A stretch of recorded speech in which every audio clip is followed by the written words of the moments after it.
Hello, I got roof racks for my Tesla so I can carry bikes on the roof. And here's what Yakima recommended.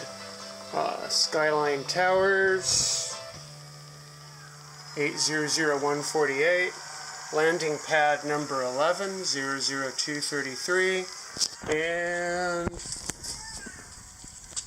crossbars. Size medium. I got black 8000422, and these are 60 inches long. So to install these babies, I need to mount this thing onto my roof. So there's a little cover, and I just take a screwdriver and very gently pry it open, and it pops open like that, and there's a little screw opening in the bottom. Comes with a couple of different screws for different cars. What you want is the short one with the unthreaded shoulder on it. So you end up with something like that. Then you take your landing pad,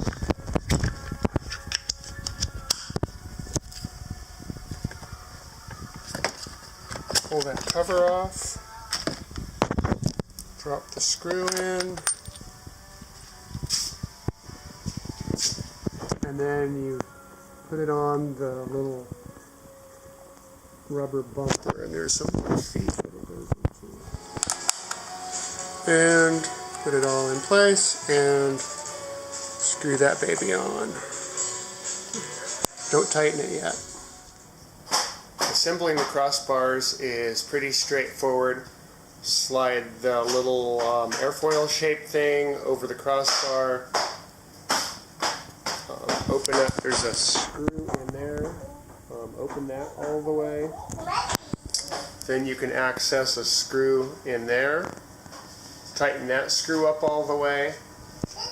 Once the crossbar is assembled, put it on the car and get the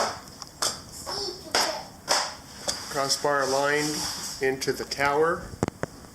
Then when you tighten this up, it clamps everything in place.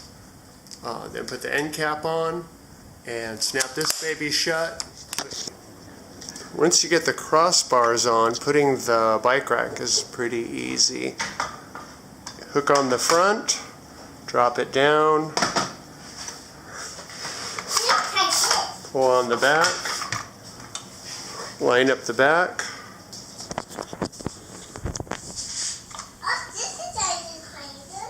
attach the T-nut,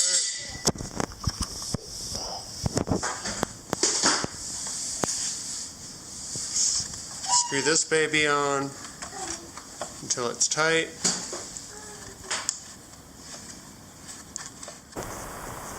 I made one small modification to the roof rack, and here's the problem. With a short wheelbase road bike, the rear axle is right over the rear crossbar, and the wheel rests on the T-nut with a big gap underneath there. And the way it's aligned, the strap is back behind the wheel. So what I did, went to the hardware store and I got this little thing. It's actually two little pieces. I would call it a roll pin. Duct tape the two together and just got a standard, I think it's a 1024 wing nut. So with those parts installed, they're a little lower profile, and now the wheel can rest in the track. One more thing to watch out for.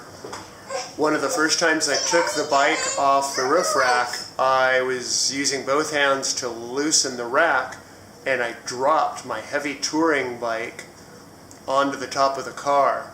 My first thought was that I had probably broken my glass roof. Luckily it landed on the crossbars and no damage was done, but that's a mistake I don't want to make again.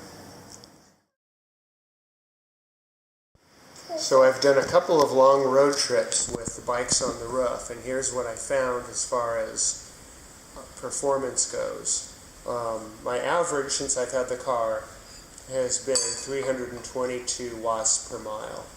The worst case scenario, with two bikes on the roof and maybe going into a strong headwind, 442 watt hours per mile, 37% increase.